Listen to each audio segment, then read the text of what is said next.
ఈ రాష్ట్రంలో జరుగుతున్నటువంటి ప్రతి అభివృద్ధి కార్యక్రమం కేవలం నరేంద్ర మోదీ గారి కేంద్ర ప్రభుత్వ లక్ష్య సాధనగానే జరుగుతోంది తప్పితే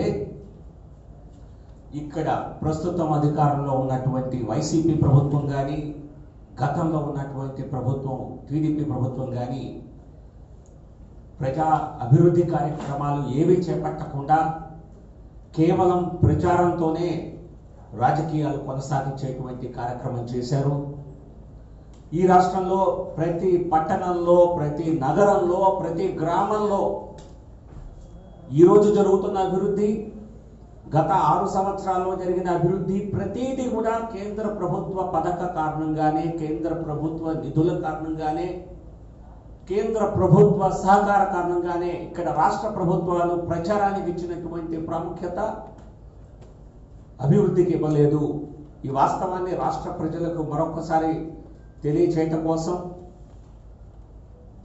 జరుగుతున్నటువంటి స్థానిక ఎన్నికల్లో, మరి మున్సిపల్ ఎన్నికల్లో అన్ని కార్పొరేషన్లోనూ 12 కార్పొరేషన్లు, 75 మున్సిపాలిటీస్, నగర పంచాయతీల్లో కూడా భారతీయ జనతా పార్టీ, జనసేన అభ్యర్థుల్ని అభివృద్ధి కారణంగా ఎంపిక చేయాలని, తద్వారా మన పట్టణాలు, నగరాలు అత్యంత అభివృద్ధి కావటానికి భారతీయ జనతా పార్టీ కార్యకర్తలు మేమందరం కూడా ముందుండి మరి ఈ లక్ష్య సాధనకు పనిచేస్తామని తెలియజేయడం కోసం ఈరోజు మరి విశాఖపట్నం ప్రజల ముందుకు, రాష్ట్ర ప్రజల ముందుకు రావటం జరుగుతోంది. నిజం చెప్పాలంటే అసలు అభివృద్ధి చేసే నాయకుల్ని కారణాలు ఏమైనా సరే అందరికీ తెలిసినవే. ఖమ్మంపాటి హరిబాబు గారు 6 సంవత్సరాలు ఎంపీగా ఉన్న ప్రతి సంవత్సరం ఆయనకు వేరే ధ్యాస లేదు, విశాఖపట్నం అభివృద్ధిపైనే పనిచేశారు. అలాగే విష్ణుకుమార్ రాజు గారు 5 సంవత్సరాలు మరి నిరవధికంగా ప్రజాసేవకు పనిచేశారు. ఎమ్మెల్సీగా ఉన్నటువంటి మాధవ్ గారు ఈ జిల్లాల నుంచి ఇప్పటికి కూడా ఢిల్లీ వచ్చి ప్రతిదీ మరి మా విశాఖపట్నానికి రావాలి, మన రాష్ట్రానికి రావాలి అని ప్రయత్నిస్తుంటారు. నేను రాజ్యసభ సభ్యుడిగా నన్ను ఇక్కడి నుంచి ఎన్నుకోలేదు, మాకు ఇక్కడ ఆ స్తోమత, ఆ సామర్థ్యం లేదు. నన్ను వేరే రాష్ట్రం నుంచి మా పార్టీ ఎంపిక చేసి పంపిస్తే నేను ప్రతిదీ 30 రోజులు 24 గంటలు మేము ఏం చర్చించినా ఆంధ్రప్రదేశ్ సమస్యలు, విశాఖపట్నం సమస్యలు, విజయవాడ సమస్యలు, కృష్ణా, గుంటూరు, ప్రకాశం సమస్యల గురించి మాట్లాడుతున్నాం, పరిశ్రమిస్తున్నాం తప్పితే మరి నాకున్నది అదొక్కటే. ఇక్కడ రాజకీయాలు అన్నవి వ్యాపారం. ఆంధ్రప్రదేశ్లో నడిచే అత్యంత ప్రధాన వ్యాపారం ఏదైనా అంటే రాజకీయాలు. ఇక్కడ పూర్తిగా రాజకీయాలని వ్యాపార, అత్యంత ప్రధానమైనటువంటి వ్యాపార రంగంగా మార్చినటువంటి 2 ప్రాంతీయ పార్టీలు వైసీపీ కానీ టీడీపీ కానీ ఎన్నికల్ని ఒక రకంగా చెప్పాలంటే ఎన్నికల్లో ప్రజా సేవ చేసేవారికి, ధనబలం లేని వారికి ఎటువంటి అవకాశం లేకుండా ఎన్నికల్ని పూర్తిగా ధనమయం చేసేసాయి. ఇది చాలా దురదృష్టకరం. మరి మళ్ళా 5 ఏళ్ల పాటు మీరు విష్ణుకుమార్ రాజు గారి పరిస్థితిలో ఎన్నుకున్న ఇతర ఎమ్మెల్యే కానీ ఎంపీలు కానీ మళ్ళీ వాళ్ళు కనిపించరు. ఎందుకంటే మేము ధనం వెదజల్లి మేము గెలిచామన్నటువంటి ఒక ఆలోచన, అహంకారం, మళ్ళీ డబ్బులు ఇస్తే ప్రజలను మనం మభ్యపెట్టచ్చు అన్నటువంటి ఒక ఆలోచన, దీనికి ఖచ్చితంగా మరి ఒక ఫుల్ స్టాప్ పెట్టవలసిన అవసరం ఉన్నది. సో విశాఖపట్నం వాసులందరూ కూడా చాలా విఘ్నులు, అందరూ మరి మంచి ప్రజాస్వామ్య స్ఫూర్తితో, ఆలోచన ధోరణితో మరి ఆలోచిస్తారు. కేవలం విశాఖపట్నం, మన రాష్ట్రంలో మరి రాజకీయాల పట్ల, మరి అభివృద్ధి పట్ల ప్రజలకు అవగాహన ఉన్నది. సో కాబట్టి ఈ మున్సిపల్ ఎన్నికల్లో అందరికీ చేసే విన్నపం ఒకటే, ఈ ధనమయమైనటువంటి రాజకీయాల నుంచి రాష్ట్రానికి విముక్తి రావాలి అంటే ఖచ్చితంగా ప్రజలే పూనుకోవాలి. ఈ ధన రాజకీయాలకు స్వస్తి చెప్పండి, అభివృద్ధి చేసేవారికి చేయూతనివ్వండి, సహకారం ఇవ్వండి. ఈ రాష్ట్రంలో ఈ మధ్య నేను అతిగా వింటున్నటువంటి ఒక అత్యంత విరివిగా వినేటువంటి పదం ఏంటంటే మనోభావాలు. మా మనోభావాలు దెబ్బతిన్నాయి, వారి మనోభావాలకు వ్యతిరేకంగా పనిచేస్తున్నారు అని ఒక భ్రమ రాజకీయాలు కలగజేసి బీజేపీని ప్రజలకు దూరం చేయాలనేటువంటి ఒక కుట్ర రాజకీయం ఈరోజు రాష్ట్రంలో ఇప్పుడే కాదు గత 4-5 సంవత్సరాలుగా చాలా విరివిగా కనిపిస్తుంది. వాస్తవాలతో మనకు పని లేదు. అబద్ధాల ప్రచారం చేయటమే వైసీపీ టీడీపీ రాజకీయాలుగా మారాయి. సో కాబట్టి బీజేపీ జనసేన కూటమి కేవలం పర్ఫార్మెన్స్ ఆధారంగా మీరు చూసారు. విశాఖపట్నంలో ఎంపీగా ఎమ్మెల్యేగా ప్రస్తుతం ఎమ్మెల్సీగా భారతీయ జనతా పార్టీ నాయకులు పనిచేస్తున్నారు. మరి మీరు వారిని ఇతర పార్టీ నాయకులతో కంపేర్ చేసి చూడండి, వ్యత్యాసం మీకే తెలుస్తుంది. సో కాబట్టి ప్రజలకు మేము చెప్పేది ఒకటి, ఈ ప్రభుత్వంలో ఆంధ్రప్రదేశ్లో బీజేపీ ఒక్క పార్లమెంటు కానీ అసెంబ్లీ స్థానం కానీ గెలవలేదు. 2019లో గెలవలేదు. కానీ దానివల్ల ఈ రాష్ట్రానికి ఎక్కడైనా అభివృద్ధిలో తక్కువ చేశారా? నిజం చెప్పాలంటే 28 రాష్ట్రాల్లో అస్సలు ఏ ప్రజా ప్రతినిధి లేని రాష్ట్రం ఆంధ్రప్రదేశ్ అయితే నేను ఈ 2 పార్టీలకి ఛాలెంజ్ ఇస్తున్నాను, చర్చకు సిద్ధంగా అండి. 28 రాష్ట్రాల్లో అత్యంత ప్రాధాన్యత మోదీ గారి ప్రభుత్వం ఇచ్చిన రాష్ట్రం ఆంధ్రప్రదేశ్. అతి తక్కువ రాజకీయ ప్రాతినిధ్యం ఉన్నటువంటి రాష్ట్రంలో అత్యంత ప్రాథమికత ఇచ్చిన రాష్ట్రం ఆంధ్రప్రదేశ్. 5 పారిశ్రామిక నగరాలు కేంద్ర ప్రభుత్వం ఇండస్ట్రియల్ కారిడార్స్ పేరుతో దేశవ్యాప్తంగా మరి ఇండస్ట్రియల్ డెవలప్మెంట్ కి ఒక ప్రణాళిక పద్ధతిలో ముందుకెళ్తుంటే ఈ ఒక్క రాష్ట్రానికి ఆంధ్రప్రదేశ్కి 5 పారిశ్రామిక నగరాలు ఇచ్చాం. మరే రాష్ట్రానికి ఇవ్వలేదు. సో ఏ రాష్ట్రానికి ఇవ్వనంతవంటి ప్రాధాన్యత ఆంధ్రప్రదేశ్కి ఇస్తే, అందులో విశాఖపట్నం ఒక ప్రధాన నగరం అయితే, విశాఖపట్నం ఇండస్ట్రియల్ నగరం అయితే దాని గురించి ఎక్కడైనా చర్చ జరుగుతుందా? జరగదు. దాని గురించి కనీసం ఇక్కడ అధికారంలో ఉన్నటువంటి ప్రభుత్వం పూర్తి స్థాయి బాధ్యత వహించి త్వరగా కార్యక్రమాలు పూర్తి చేయాలని పూనుకుంటుందా? లేదు. వారి రాజకీయాల చుట్టూనే మరి రాష్ట్రాభివృద్ధి జరగాలనుకుంటారు తప్పితే ఇక్కడ అభివృద్ధి పైన వారికి శ్రద్ధ లేదు. వైజాగ్ చెన్నై ఇండస్ట్రియల్ కారిడార్ నిర్మాణం పూర్తయితే నేను మొన్న పార్లమెంట్ లో అడిగిన ప్రశ్న, పర్స్పెక్టివ్ ప్లాన్ లో ఇచ్చినటువంటి అంచనాలు ఇవేం చేసినటువంటి అంచనాలు కావు. ఈ 5 నగరాల్లో కృష్ణపట్నం ఆల్రెడీ 2400 కోట్ల రూపాయల మౌలిక సదుపాయాల అభివృద్ధి కోసం కేంద్ర ప్రభుత్వం ఆల్రెడీ ఇవ్వటం జరిగింది. దేశం మొత్తం 100 స్మార్ట్ సిటీ నగరాలు ఉంటే అందులో ప్రత్యేకమైనటువంటి స్థానం విశాఖపట్నానికి మొట్టమొదటి స్మార్ట్ సిటీ నగరంగా ఫస్ట్ మొట్టమొదటి మూడులో ఒకదానిగా విశాఖపట్నం నగరాన్ని స్మార్ట్ సిటీ నగరంగా డిక్లేర్ చేసింది. 2400 కోట్ల రూపాయలతో స్మార్ట్ సిటీ ప్రాజెక్ట్స్ టేకప్ చేయడం జరుగుతుంది విశాఖపట్నం నగరంలో కేవలం. అలాగే ప్రతి నగరానికి ఆ పట్టణాలన్నిటికీ కూడా అమృత పథకం కింద నిధులు ఇవ్వడం జరిగింది. అది కూడా నేను ప్రశ్నించాను. అమృత పథకం కింద దాదాపు రాష్ట్రంలోని అన్ని జిల్లా హెడ్ క్వార్టర్స్ అన్నిటికీ కూడా అమృత పథకం వచ్చింది. ఇక అంతకంటే చిన్న నగరాలకు కూడా పార్లమెంటరీ హెడ్ క్వార్టర్స్ కూడా అమృత పథకం వచ్చింది. సో ఈ రకంగా ఏ రాష్ట్రానికి ఏ నగరాలకి ఇవ్వటువంటి ప్రాధాన్యత మన రాష్ట్రానికి ఇస్తే ఇక్కడ జరిగే ప్రచారం ఏంటి? ఇక్కడంతా భ్రమ రాజకీయాలు. అందరికీ సినిమా చూపించాలి, కొత్త స్క్రిప్టులు రాసి వాటిని ప్రచారం చేసి బీజేపీని తప్పు చేయాలి, బీజేపీ పట్ల నెగటివ్ ప్రచారం చేయాలనేటువంటి ఒక దుర్మార్గపు రాజకీయం ఈ రాష్ట్రంలో నడుస్తోంది. వైసీపీ టీడీపీ 2 పార్టీలకి ఛాలెంజ్. ఈ రాష్ట్రంలోని ఏ నగరంలోనైనా, విశాఖపట్నంలోనైనా ఈ అభివృద్ధిని మేము చేశాం, కేంద్రానికి దీంతో సంబంధం లేదు, మా యొక్క సొంత ప్రపోజల్ ప్రాజెక్ట్ కింద మేము టేకప్ చేసామని చూపించే ధైర్యం మీకుందా? కావాలంటే కేంద్రం ఏ పథకాలు చేపట్టిందో మీడియా అందరితో మరి విశాఖపట్నం, విజయనగరం ప్రతి నగరంలో తిరుగుదాం రండి. మేము చేసిన అభివృద్ధి ఏదో చూపించాం, మీరు చేసింది ఏదో చూపించండి. Railway smart city smart stations కింద 10 రైల్వే స్టేషన్స్ దేశవ్యాప్తంగా గుర్తిస్తే అందులో 2 రైల్వే స్టేషన్స్ కేవలం ఆంధ్రప్రదేశ్ కి ఇవ్వడం జరిగింది. మొదటి 10 స్మార్ట్ స్టేషన్స్ లో తిరుపతి, నెల్లూరు. ఆ తర్వాత వరుసలో విజయవాడ, విశాఖపట్నాన్ని కూడా అదే స్థాయిలో డెవలప్మెంట్ చేయడం జరుగుతోంది.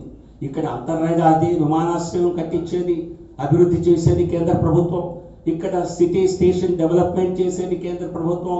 ఇక్కడ జరిగే పట్టణాభివృద్ధి కార్యక్రమాలన్నీ బీచ్ బ్యూటిఫికేషన్ తో సహా, అండర్లైన్ కేబుల్స్ తో సహా, డ్రైనేజ్ తో సహా, రోడ్లతో సహా ప్రతి అభివృద్ధి కార్యక్రమం చేసేది కేంద్ర ప్రభుత్వం.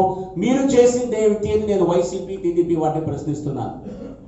సో కాబట్టి మీ ముందుకు ఈరోజు కేంద్ర ప్రభుత్వం ప్రత్యేకంగా విశాఖపట్నం నగరానికి చేసిన అభివృద్ధి కార్యక్రమాలు అనేటువంటి ఒక పుస్తకాన్ని ప్రచురించి ప్రజలకు వాస్తవాలు తెలియచేయాలి అని చెప్పి మీ ముందుకు ఈరోజు రావటం జరుగుతోంది.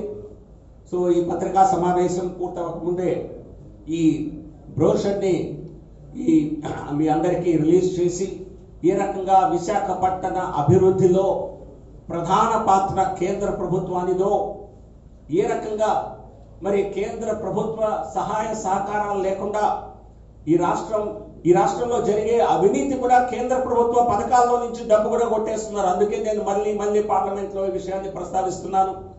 ప్రతి పథకానికి మీరు ఇక్కడ అమలు చేసే స్మార్ట్ సిటీ పథకం కానివ్వండి, అమృత పథకం కానివ్వండి, ప్రధానమంత్రి ఆవాస్ యోజన కానివ్వండి, దేశంలో మరే రాష్ట్రానికి ఇవ్వనని ఇల్లు ఆంధ్రప్రదేశ్కి ఇచ్చారు. నెంబర్ 1 స్థానం. నేను ఎంపీగా ఉన్న ఉత్తరప్రదేశ్ మరి జనాభా ప్రాతిపదికన చూస్తే మనకంటే 4 రెట్లు కనీసం పెద్ద రాష్ట్రం. ఆంధ్రప్రదేశ్కి యూపీ కంటే ఎక్కువ ఇల్లు ఇవ్వటం జరిగింది. దేశంలోనే నెంబర్ 1 స్థానం. సో ఇంత కేంద్ర ప్రభుత్వం చేస్తే నేను ప్రజల్ని అభ్యర్థిస్తున్నాను, మీడియా కూడా నేను ఖచ్చితంగా ఈ మీడియా ముందు కూడా ఈ ప్రతిపాదన పెడుతున్నాను. రాజకీయంగా మాకేమీ చేయని రాష్ట్రానికి కేంద్ర ప్రభుత్వం ఇంత పెద్ద పీట వేస్తే, ఇన్ని పథకాలు ఇస్తే, ఇన్ని వేల కోట్ల నిధులు ఇస్తే, ప్రతిఫలంగా ప్రజలు మనం బీజేపీకి ఏం చేశామని దయచేసి ఆత్మ విమర్శ చేసుకోవాల్సిన అవసరం ఉన్నది. ఎందుకంటే అమ్మాయినా అడగంది అన్నం పెట్టదు అన్నది మనందరికీ తెలిసినటువంటి ఒక నానుడి.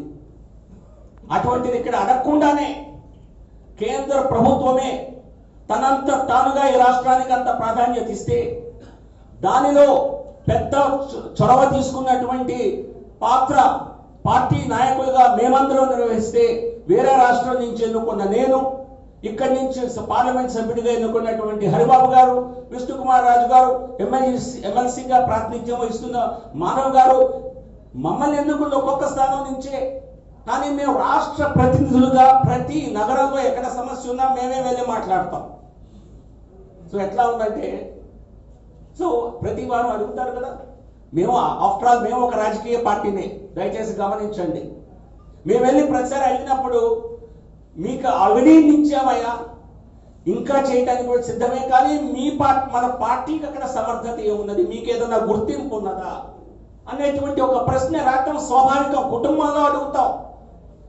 ఒక తల్లి ఒక బిడ్డకి మిగతా బిడ్డల కంటే ఎక్కువ న్యాయం చేస్తుంటే, ఎక్కువ ప్రేమ చూపిస్తుంటే, ఆ బిడ్డ రోజు దూషిస్తున్నారనుకోండి, మీరేం చేశారని, అది ఎంత సబబుగా ఉంటుంది. ఇక్కడ జరిగే భ్రమ రాజకీయాలు ఆ రకంగానే ఉన్నాయి. ఇక్కడ ఉన్న ప్రాంతీయ పార్టీలు, వీళ్ళని మీరు ఎంచుకున్న ఎంపీలు కేవలం అక్కడ మీకు కావాలంటే మంచిగా డ్రామాలు చేసి చూపిస్తారు తప్పితే, వారు డ్రామాలకు తప్పితే పనులకు పనికిరారు. ఈ రాష్ట్రానికి ఏ పని జరిగినా దాని వెనుక ప్రభుత్వానికి అన్ని రాష్ట్రాల పట్టే బాధ్యత ఉన్నది. కేంద్ర ప్రభుత్వం ఇక్కడ ప్రాతినిధ్యం ఉన్నా లేకపోయినా చేస్తుంది. కానీ ఇంత ప్రాథమికంగా మనకిస్తున్నటువంటి ప్రాధాన్యత వెనుక మా అందరి కృషి కూడా ఉన్నది. సో కాబట్టి రాష్ట్ర ప్రజల్ని మేము అభ్యర్థిస్తున్నాం, వాస్తవాలు చెప్పడానికి నేను ఈ మాట చెప్పాను తప్పితే, కేంద్ర ప్రభుత్వ బాధ్యత ఉన్నమాట వాస్తవమే, కానీ మనకు రావాల్సిన దానికంటే అధికంగా రావాలి అని మేమందరం ప్రయత్నిస్తున్నప్పుడు మీ వంతు సహకారం దయచేసి ఇవ్వండి. దయచేసి ఇక్కడ డ్రామా రాజకీయాలు చేసే పార్టీలకి, ధన రాజకీయాలు చేసే పార్టీలకి ఇంతటితో ఫుల్ స్టాప్ పెట్టండి. వారికి కావాల్సిన దానికంటే చాలా ఎక్కువ చేశారు మీరు. అసలు ప్రజాభివృద్ధికి పనిచేసే మోదీ ప్రభుత్వానికి, భారతీయ జనతా పార్టీకి ఒక అవకాశం ఇవ్వండి. మేము చేసిన దానికంటే మరింత కేంద్ర ప్రభుత్వం చేసేలా తప్పనిసరిగా మా వంతు కృషి చేస్తాం. ఇక్కడ ఈ డ్రామా రాజకీయాలకి తోడుగా సైడ్ ఆర్టిస్టులాగా ఈ కమ్యూనిస్ట్ పార్టీలు, మరి పూర్తిగా ఇక్కడ కనుమరుగైనటువంటి కాంగ్రెస్ పార్టీ, వీరు కూడా ఒక రకంగా వారికి మరి సైడ్ యాక్టర్స్ లాగా వారికి తోడ్పడుతున్నారు. రాష్ట్ర అభివృద్ధిలో వారికి ఎటువంటి చిత్తశుద్ధి లేదు, వారికి ఎటువంటి భాగస్వామ్యం లేదు. వీరు చేసే కార్యక్రమాలన్నీ ఈ రాష్ట్రాన్ని ఇంకా అధోగతం చేయడానికి తప్పితే రాష్ట్ర అభివృద్ధికి చేసే పనులు కావు. సో కాబట్టి ప్రజలు ఇటువంటి అవాస్తవ రాజకీయాలకు దూరంగా మరి అభివృద్ధి రాజకీయాలు చేసే బీజేపీని సమర్థించాలని, మాకు ఒక అవకాశం మరి రాష్ట్ర వ్యాప్తంగా ఇవ్వాలని, ప్రధానంగా విశాఖపట్నంలో మొదటి ఇక్కడ కార్పొరేషన్ ఎన్నికలు అనేక సంవత్సరాల తర్వాత జరుగుతున్నాయి. మొట్టమొదటి కార్పొరేషన్ ఎన్నికల్లోనే ఇక్కడ బీజేపీ మరి అధికారంలోకి వచ్చింది. సో ఎన్ఎస్ఎన్ రెడ్డి గారు మేయర్గా ఉండగా, సో ఇది మరొకసారి చరిత్ర పునరావృతం అయ్యేలా విశాఖపట్నం పురవాసులందరూ భారతీయ జనతా పార్టీకి సమర్థనగా నిలవాలని చెప్పి వారందరినీ అభ్యర్థిస్తూ ఈరోజు ప్రధాన అభివృద్ధి చేయటం రాదు. ఆ డ్రామాల్లో కూడా ఇది కొత్త భాగం. 30 కేంద్ర ప్రభుత్వం తన విధానాన్ని ప్రకటించింది. కాకపోతే ఈ విశాఖపట్నం స్టీల్ ప్లాంట్ ప్రయారిటీలో లేదు. ఇప్పుడు 35 సంస్థలకి ఇన్ ప్రిన్సిపల్ అప్రూవల్ ఇవ్వటం జరిగింది. 35 మంది ఆఖరి 30 అవధి ముందు 34 రైళ్లు పాస్ అయ్యాక air India, shipping corporation of India, container corporation of India, HPCL 4 సంవత్సరాల నుంచి నడుస్తుంది. బీపీసీఎల్ ఇవన్నీ తొందరగా ఏ కార్యక్రమాలు కాదు, చాలా long term vision of the government. దేశ ప్రధాని చెప్పారు. ఏంటది? ప్రధానంగా నెంబర్ 1, వ్యాపారం చేయటం ప్రభుత్వ లక్ష్యం కాదు. వ్యాపారాలు ఏ ప్రభుత్వాలు చేస్తాయంటే, ఏ పార్టీలు అయితే రాజకీయాలను వ్యాపారంగా చేస్తున్నాయో వారు వ్యాపారాలకు ప్రాధాన్యం ఇస్తారు. ఎందుకంటే మన దగ్గర పబ్లిక్ సెక్టర్ మన కంట్రోల్లో ఉంటే మరి అవన్నీ అనేక పబ్లిక్ సెక్టర్ రంగాలు నష్టపడటానికి కారణం ప్రభుత్వాలే. మీరు ఇక్కడ స్టీల్ ప్లాంట్ విషయంలో అడిగినా వారే చెప్తారు. ప్రభుత్వ నిర్ణయాలే, ప్రభుత్వాల మరి నిర్లక్ష్యమే కారణంగా ఇలా అయ్యింది అని వారే చెప్తున్నారు కదా. సో ప్రభుత్వాల ఆధ్వర్యంలో పరిశ్రమలు అద్భుతంగా నడుస్తాయి అన్నది. మరి చైనాలో ఎందుకు ఇంత ప్రైవేట్ రంగం? కమ్యూనిస్ట్ పార్టీలను అడగండి, వెళ్ళి కమ్యూనిస్ట్ పార్టీలను అడగాలి. చైనా ఎందుకు మరి అంత పబ్లిక్ సెక్టర్ లో చేయటం లేదు? ప్రపంచంలో ఉన్నటువంటి అన్ని పెద్ద సంస్థలు మరి చైనానే బేస్ గా చేసుకొని, మ్యానుఫ్యాక్చరింగ్ బేస్ గా చేసుకొని ఎందుకు ఈ రోజు చైనా నెంబర్ 1 దేశం అయ్యింది? ఈ రోజు ప్రపంచంలో 2వ ఆర్థిక వ్యవస్థగా ఎలా ఎదిగింది? 1982 సమయంలో భారతదేశ మన పర్ క్యాపిటల్ జీడిపి, మన ఆర్థిక వ్యవస్థ సైజ్ ఏదైతే ఉందో చైనా కంటే పెద్ద మంది పర్ క్యాపిటల్ జీడిపి ఎక్కువ. ఇద్దరు 2 దేశాల జీడిపి దాదాపు సమానంగా ఉంది 1980లో. ఈ రోజున మనకంటే 6 రెట్లు అభివృద్ధి చెందింది ఆర్థికంగా. చైనా ఎలా సాధ్యమైంది? ప్రైవేటీకరణ ద్వారా సాధ్యమైంది. ఆ మార్కెట్ ఫోర్సెస్ ని పూర్తిగా వారికి అభివృద్ధి చేయడానికి అవకాశం ఇచ్చారు కనుక అయ్యింది. సో కాబట్టి కేవలం ప్రభుత్వ రంగంలోనే అభివృద్ధి సాధ్యం అవుతుందంటే చైనా ఎందుకు అలా చేసింది? కమ్యూనిస్టులు దానికి సమాధానం చెప్పాలి. కమ్యూనిస్టులు చేపట్టిన ఏ కార్యక్రమం, ఏ సంస్థ బాగుపడలేదు. సో దయచేసి కమ్యూనిస్టుల ముసుగులో కమ్యూనిస్టు వారు చేసేటువంటి ప్రచారానికి లోనై ఎవరన్నా మరి ఇటువంటి కార్యక్రమాలకు పూనుకుంటే అంతిమంగా నష్టపోతారు. కాబట్టి ముఖ్యంగా ఇందులో stake holders, steel plant employees, వారికి ఖచ్చితంగా భారతీయ జనతా పార్టీ కేంద్ర ప్రభుత్వం భరోసా ఇస్తుంది. నెంబర్ 1 నేను చెప్పినట్టుగా ఇది ఇన్ ప్రిన్సిపల్ డెసిషన్ 35 సంస్థలు జరిగాయి. మనం 35వ సంస్థ. కాబట్టి 1 సంవత్సర కాలంలో ఇటువంటిది జరిగే అవకాశం లేదు. సో జరిగినప్పుడు ఖచ్చితంగా అందరూ స్టేక్ హోల్డర్స్ తో మాట్లాడి అందరికీ సమ్మతంగా వారి భవిష్యత్తు బాగుండేలా ఏ రోజైతే బీపీసీఎల్ మేము ప్రైవేటైజ్ చేస్తామని కేంద్రం చెప్పిందో నెక్స్ట్ రోజే మరి ఆ మార్కెట్ రెస్పాన్స్ పెరిగిపోయింది. పబ్లిక్ సెక్టర్ రంగంలో ఈ రోజున మార్కెట్కు విశ్వాసం లేదు. మార్కెట్ అంటే పెట్టుబడులు పెట్టేవారికి ఈవెన్ ప్రైమరీ మార్కెట్లో లేదు, సెకండరీ షేర్ మార్కెట్లో లేదు. కానీ అదే ప్రైవేట్ రంగం నడిపితే కాబట్టి వ్యాపారం ప్రభుత్వాల కంటే ప్రైవేట్ రంగమే బాగు చేయగలదు. మరొక ప్రశ్న, ప్రధానంగా వారి భవిష్యత్తు స్టీల్ ప్లాంట్ ఈ రాష్ట్రానికి ఒక వెన్నెముకలాగా నిలవటానికి చేస్తుంది తప్పితే కేంద్ర ప్రభుత్వం ఈ పరిశ్రమల ఈ వ్యూహాత్మక పెట్టుబడుల విరమణ అనేది వాటి అభివృద్ధి కోసం చేసే చర్య తప్పితే కేవలం నిధులు సమీకరించే చర్య కాదు. కాబట్టి దయచేసి అందరూ ఇటువంటి ఒక పార్టీ మొదలెట్టగానే మిగతా వాళ్ళందరూ ఇదే నేను చెప్పినటువంటి భ్రమ రాజకీయాలు ఈ రాష్ట్రంలో. కాబట్టి ఇది ఇప్పటికి చాలా సమయం ఉన్నది, వెంటనే జరగటం లేదు. భవిష్యత్తులో జరిగినప్పుడు ప్రభుత్వం అందరితో స్టేక్ హోల్డర్స్ చర్చించి వారి ప్రధానంగా ఎంప్లాయీస్ యొక్క భవిష్యత్తుని కాపాడుతూ ఎంప్లాయీస్ కూడా భాగస్వాములు అయ్యే అవకాశం ఉన్నది దీనిలో. నేను ఆల్రెడీ ఈ విషయంలో మాట్లాడాను. కేవలం ఇది కాదు, ఒక పాలసీ, గవర్నమెంట్ పాలసీ ఏంటి, ఎవరైనా పిచ్ చేయొచ్చు, ఈ ప్రాజెక్ట్కి ఎవరైనా చేయొచ్చు. కావాలంటే హెరిటేజ్ వారు చేయొచ్చు, మన రాష్ట్రంలో ఉన్న ఇతర పెట్టుబడిదారులు చేయొచ్చు, ఇక్కడ స్థానికంగా ఉన్నటువంటి ఎవరైనా చేయొచ్చు, అంతర్జాతీయంగా చేయొచ్చు. It's open bidding, transparent. జరిగినప్పుడు ఇప్పుడు జరగటం లేదు. ఓపెన్ ట్రాన్స్పరెంట్ సిస్టమ్ జరుగుతుంది తప్పితే ఎటువంటి అభ్యర్థి ఎవరికి అవసరం. దీనిలో ఏదన్నా కన్సార్షియంలో స్టీల్ ప్లాంట్ ఎంప్లాయీస్ కూడా ఒక భాగస్వాముల్లాగా అయి దీనిలో పార్టిసిపేట్ చేసే అవకాశం ఉన్నది. ప్రభుత్వ రంగ సంస్థగా మీకు అవకాశం లేదు. ఒక కన్సార్షియంలో భాగస్వాములుగా ఎంప్లాయీస్ కూడా చేసే అవకాశం ఉన్నది. వారు హైయెస్ట్ బిడ్డర్ కాకపోయినా వారికి ప్రాధాన్యత ఇచ్చేలా ప్రొవిజన్స్ కూడా ఉన్నాయి.